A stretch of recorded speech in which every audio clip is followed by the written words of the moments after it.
A freshman defender from Grand Island, New York. Number 2, Jeannie Taylor. A senior midfielder from Farmington, New York. Number 3, Kelsey Mandrino. A senior midfielder from Scarborough, Ontario. Number 4, Laura Komodo. A junior forward from Grand Island, New York. Number 5, Jamie Rapel. A sophomore forward from Toronto, Ontario.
About the way you girls played today? Yeah, you know what? I think today there was a little bit of a hangover from Friday's game.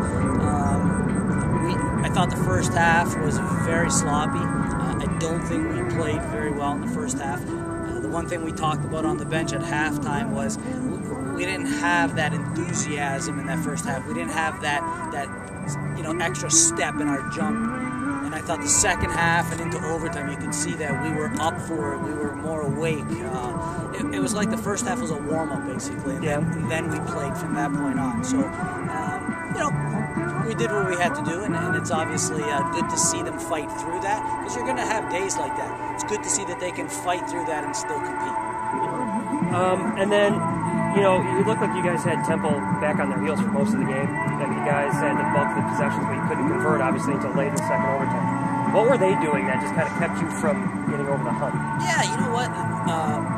I felt the same way. I felt that the second half and the overtime, for the most part, we dominated the game.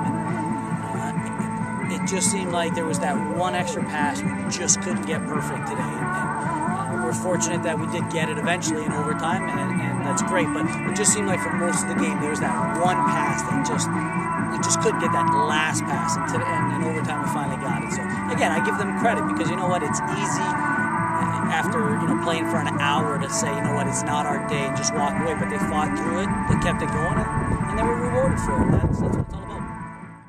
How nice did it feel to kind of be on the other side of that hard-fought game? It obviously felt a lot better. Friday obviously was not how we planned it to be.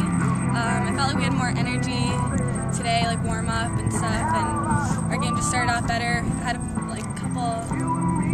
couple times it was kind of, we were on our heels here today, but felt a lot better, obviously. Yeah. And then, like I'd asked Coach, it seemed like for a lot of the game you guys were just really taking it to Temple. But I don't know, you had them back on their heels and all that stuff, but you just couldn't convert on your chances. What were they doing something that was kind of keeping you guys back? Was it just you guys were a shade off? I just think once we got to our attacking third, I don't know, our shots weren't really on, and we just got to create more up top. But once we do that, we're pretty good. We're good finishers once we do finish, so that's what we got to keep doing all year. And then, what was it like for you? What were you thinking when you saw Brianna running down the field and finally put the ball in? Bree's a hard worker, and like all season, she hasn't really gotten the chances she deserves. So, kind of felt good. I'm glad it was Bree. She's a hard worker, so she deserved it. Felt really good.